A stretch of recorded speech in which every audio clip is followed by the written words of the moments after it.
हमारी बड़ी दुर्दशा है। शरीर रोगग्रस्त, मन अपवित्र और चंचल, बुद्धि व्यभिचार में प्रवृत्त, जीवन दुखों का घर बना हुआ है। रोते चिल्लाते रहो, इस संसार में कोई तुम्हारा साथ देने वाला नहीं। यदि तुम्हारा मन अपवित्र चंचल है, बुद्धि व्यभिचार में प्रवृत्त है, तो आज नहीं तो कल शरीर तुम्हारा रोगग्रस्त हो जाएगा। शरीरम व्याधि मंदिरम, शरीर रोग का घर है। फिर रोते चिल्लाते रहो, तुम्हारा कोई साथ देने वाला नहीं। और माया रोने चिल्लाने का समय भी नहीं देती, नष्ट कर देती है। संसार समुद्र की भीषण तरंगे ये उछल उछल कर तुम्हें चोट पहुंचा रही है। तुम यदि विचार भी करना चाहो तो इतने में एक तरंग आई और सब गंदा कर गई। इससे पता चला कि अनंत जन्मों से जो हमें करना चाहिए वो हम नहीं कर पाए, दीर्घ काल से जो नहीं करना चाहिए वही कर रहे हैं। इसलिए दुख सागर में ही तुम्हें डुबकियां लगानी पड़ेंगी। कहीं भी कोई भी तुम्हें बचाने का विचार भी नहीं कर सकता, कोई दिखता ही नहीं कि बचा सके।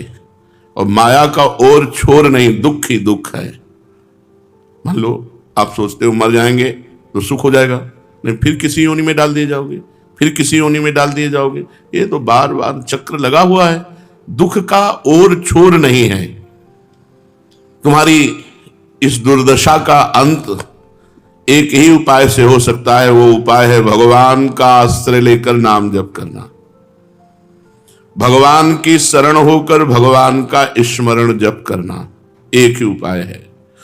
शरीर रोगग्रस्त हो जाएगा, मन अपवित्र चंचल है, बुद्धि व्यभिचार प्रवृत्त है। संसार में कहीं भी हम अगर विचार करना चाहें कि भगवान की तरफ चले तो ऐसी माया की एक तरंग आती है, वो गिरा के फिर वहीं खड़ा कर देती है। कौन बचाए? कोई नहीं, क्योंकि सब इसी माया में फंसे हुए हैं। अगर कोई बचा सकता है तो सिर्फ मामे वे प्रपद्यन्ते माया में तम तरन्ति थे। भगवान कहते मेरी शरण में हो जाओ और मेरा स्मरण करो, निरंतर नाम जप करो। ये मान लो, आप गांठ बांध लो, नाम जप ही परम लाभ है, नाम जप ही शरणागति है, नाम जप ही मोक्ष है, नाम जप ही भगवान का प्रेम है। सब कुछ नाम जप है। नाम जप पकड़ लो, रोज चर्चा होती है। भगवान ने कहा है कि यदि मुझ में चित्त लगाते हो तो मैं तुम्हें संसार समुद्र से पार करूंगा। ये तो सर्वाणि कर्माणि मयि सन्न्यस्य मत्पराः अनन्येनैव योगेन माम ध्यायन्तु उपासते तेषामहं समुद्धरता मृत्यु संसार सागरात्। जो सारे कर्म मेरे को समर्पित करके मेरा अनन्य होकर चिंतन करता है, उसका उद्धार मैं स्वयं करता हूं। श्री भगवान कहते हैं उसको संसार समुद्र से शीघ्र मैं पार उतार देता हूं। भवसागर की भयानक तरंगों से बचना चाहते हो तो पुकारो, भगवान को पुकारो। उनसे कहो नाथ मैं जहां गया वहीं गिरा, अभी तक कोई नहीं मिला कि मुझे उठा सके। गिरे ही पड़े माया में, काम क्रोध लोभ मोह मद मत्सर। तुम अच्युत हो। आज से मैं अपना जीवन आपके चरणों में समर्पित करता हूं। दीन होकर तुम्हारी शरण में आया हूं। मुझे इस भयानक संसार से बचा लो। बड़ा भय है, कब मृत्यु हो जाए, कब कौन रोग निकल आवे, कब कौन परेशानी हो जाए, कुछ पता नहीं।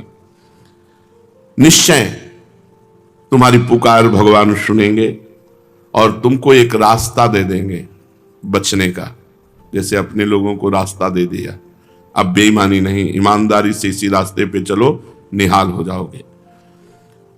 भगवान ये नहीं देखते कि तुम कौन हो, क्या आचरण करते हो, कैसे हो, किस श्रेणी के हो, किस प्रकार के आचार विचार रखते हो, पुण्यात्मा हो कि पापात्मा हो। वो केवल देखते कि तुमने शरण ली, बस ये देखते। तुम्हें विश्वास है, बस इतनी बात भगवान देखते हैं। तुमने शरण ले ली और तुम्हें भगवान पे विश्वास है तो हम निश्चित तुम्हारा भजन बढ़ेगा और भगवान की कृपा से तुम पार हो जाओगे। भगवान अशरण शरण हैं, दीन बंधु हैं, पतित पावन हैं। तुमको यथार्थ में शरण में रख सकते हैं तो केवल भगवान रख सकते हैं। यथार्थ में मैं इस योग्य नहीं हूं कि कोई मुझे शरण में रख ले, और कोई योग्य नहीं है कि वो शरणदाता बने, क्योंकि खुद माया की चपेटों में पड़ा हुआ है।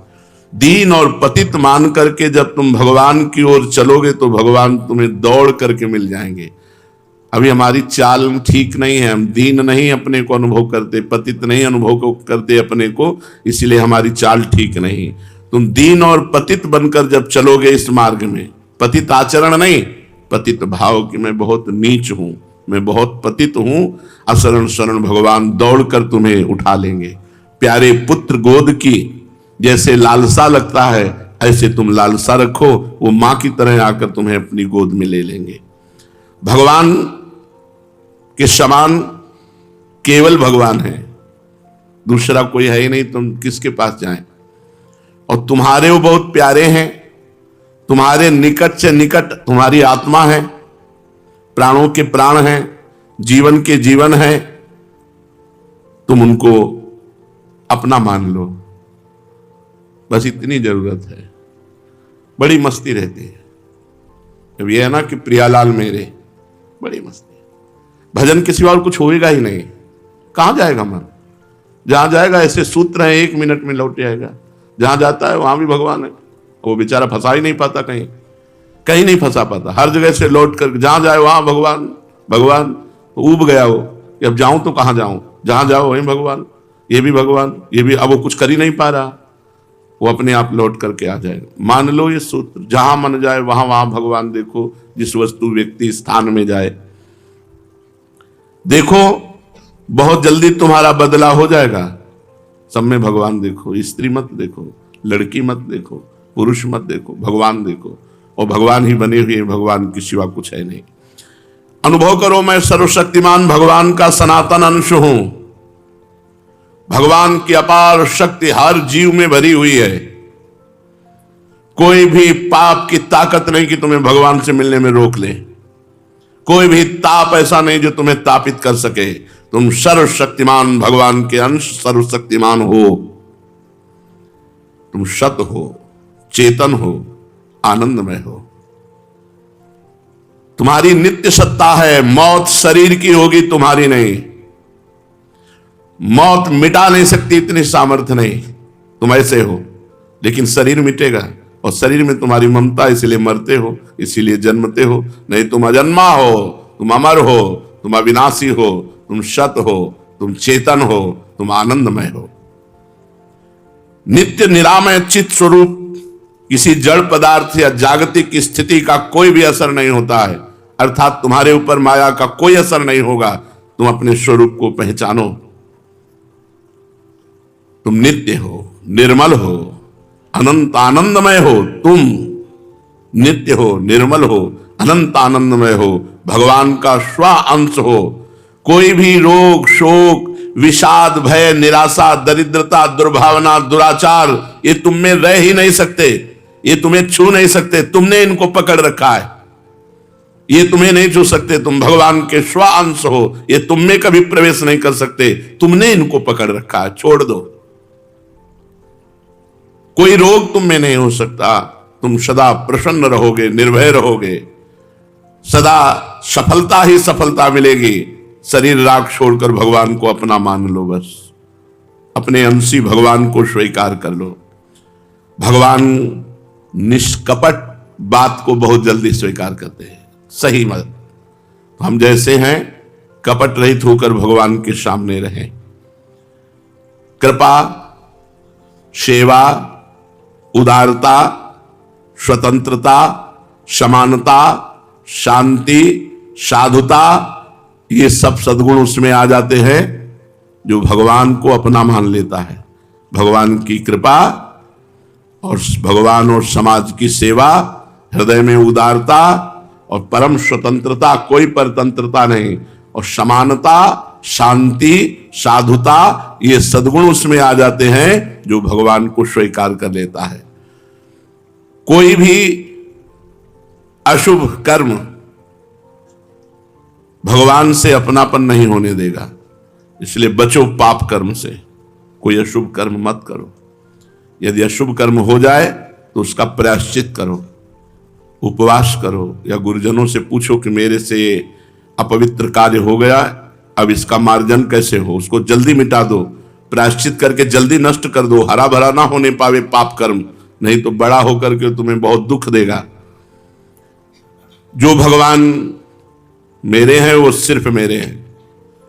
बड़े रहस्य की बात, सबके भगवान अलग अलग हैं, सबके अनंत महिमाशाली भगवान हैं, सबके भगवान अलग अलग। जैसे हम अपने प्रियालाल को इस समय श्रृंगार कर रहे हैं, तो कोई इस समय स्नान करवा रहा होगा, कोई इस समय कोई और सेवा कर रहा होगा, तो उसके भगवान उसके, हमारे भगवान हमारे, और प्रत्येक के भाव में अलग अलग। हम कोई और लीला चिंतन कर रहे हैं तो प्रियालाल हमारी लीला चिंतन में है ना, और उसी समय दूसरा भक्त लीला चिंतन कर रहा है तो उसके प्रियालाल उसके लीला चिंतन में वो लीला कर रहे हैं। वैसे तत्व एक है, लेकिन हर भक्त के भगवान अलग हैं, हर सहचरी के प्रियालाल अलग, उसके भाव देश में अलग ही है। अब एक सहचरी है कि जल विहार करवा रहे, तो दूसरी है भोग लगा रहे, तीसरी नृत्य के पद गा रहे, चौथा श्रृंगार के पद गा रहे। तो सबको अलग अलग अनुभव हो रहा है, क्योंकि सबके प्रियालाल अपने हैं, अलग अलग हैं। ये बहुत जोर की बात है, सबके प्रभु अलग। ऐसा नहीं सोचना कि प्रियालाल तो दो ही है और हम हजारों अनंत लोग हैं, तो हमें कब प्रियालाल, हमारे प्रियालाल अलग हैं, वो हमारे पर्सनल, तुम उनके पर्सनल और वो तुम्हारे पर्सनल।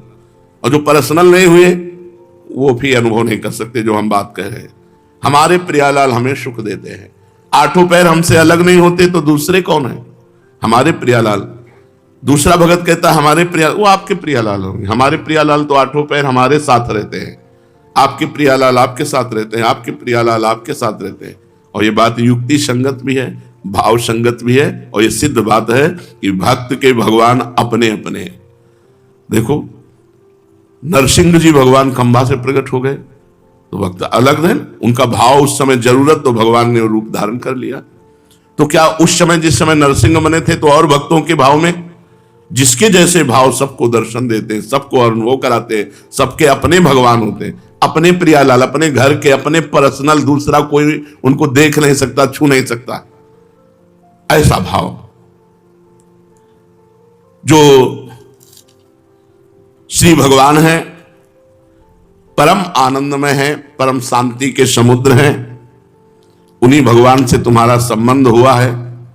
संबंध हुआ क्या, संबंध था, संबंध है, संबंध रहेगा, हुआ संसार से है।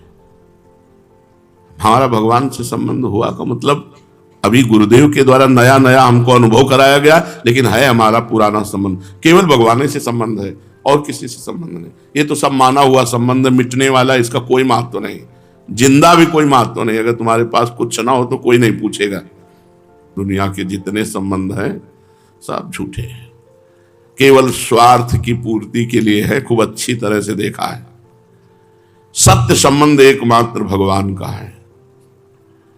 जब भगवान को दर्शन देना होता है तो उपासक सब संबंधों का त्याग करके भगवान से अपनापन कर लेता, रोज होने लगता है आज भगवान मिलेंगे, आज भगवान मिलेंगे, बस एक ही रट लग जाती, मिलेंगे मिलेंगे, वो मिल गए। जब भगवान को मिलना होता है तो उपासक के हृदय में ऐसी भावना आती है। जब तुम भगवान को अपना मान लोगे तो जहां जाओगे वहां आनंद ही रहेगा, वहां शांति रहेगी। आनंद और शांति ये तुम्हें छोड़ेगी नहीं यदि भगवान को अपना मान लिया। यही हम चाहते हैं, शांति, आनंद में डूबे। आनंद और शांति तुम जहां जहां जाओगे तुम्हें छोड़ेगी नहीं यदि भगवान से केवल संबंध रखोगे। अपने पास बड़े बड़े सुख सुविधा वाले लोग प्रश्न, डर लग रहा है भविष्य के लिए। डर तो लगेगा ही, क्योंकि भविष्य के लिए तुमने कुछ किया ही नहीं, वर्तमान के लिए जी रहे हो। रुपया, पैसा, स्त्री, लड़का, बच्चा, मकान, ये सब वर्तमान के लिए है। भविष्य मरने के बाद कौन सोचा, तो डरोगे नहीं क्या? डरना पड़ेगा। निडर वही होता है जो नाम जप करता है। अब मरेंगे तो हमारा आनंद मंगल भगवान के साथ होगा। अगर नहीं भी पहुंच पाए किसी कारणवश तो संसार में आएंगे तो दोबारा डट के भजन करने का अवसर मिलेगा। वो कभी निराशा नहीं, आनंद है। आनंद और शांति उसको छोड़ती नहीं जिसने भगवान को अपना मान लिया। तुम्हें हर समय श्री कृष्ण अपनी ओर आकर्षित कर रहे हैं, पर तुम उनकी तरफ पीठ करके संसार की तरफ आकर्षित हो रहे हो। तुम एक बार हृदय का द्वार खोल करके देखो, बहुत शांति से बैठे हुए हैं हृदय में, सबके हृदय में भगवान बैठे हैं। बस द्वार खोलना है। चाबी कहां है? गुरु जी के पास। ताला कौन है? त्रिगुण माया का। गुरु जी ने चाबी क्या दी? नाम सुकृत धन अपनी जीवन अतिहित मान देत वरदान। उन्होंने नाम रूपी इस जीवन ही अपनी दे दी, अपना संपूर्ण जीवन दे दिया। जब गुरु ने कहा राधा राधा जपो शरणागत मंत्र निज मंत्र, ये अपनी जान दे दी, अपना जीवन दे दिया। अब जितना जपोगे उतने त्रिगुण का ताला खुलता जाएगा, और जहां ताला खुला, दरवाजा खुला, तो हृदय मंदिर नारायण या गौर श्याम को हृदय निकुंज बसइए। हृदय रूपी निकुंज में प्रिया प्रीतम का साक्षात्कार हो जाएगा। यदि तुम आनंद, शांति और भगवत साक्षात्कार चाहते हो तो एक बात मान लो, किसी से संबंध मत जोड़ो, केवल भगवान से जोड़ो। यही तो हम लोग फेल हैं। कहलाते भगवान के, हम भी कहते हैं कि हम भगवान के हैं, लेकिन बहुतों से हमारा संबंध है नहीं। संबंध केवल भगवान से, व्यवहार भगवान के संबंध से, व्यवहार भगवान के संबंध से, संबंध केवल भगवान से। यदि शांति, आनंद और साक्षात्कार चाहते हो तो संबंध का त्याग करो। दूरादपाश्य स्वजनान, अपना कहलाने वाला कोई न हो, मेरे तो गिरधर गोपाल, दूसरो ना कोई, ना कोई।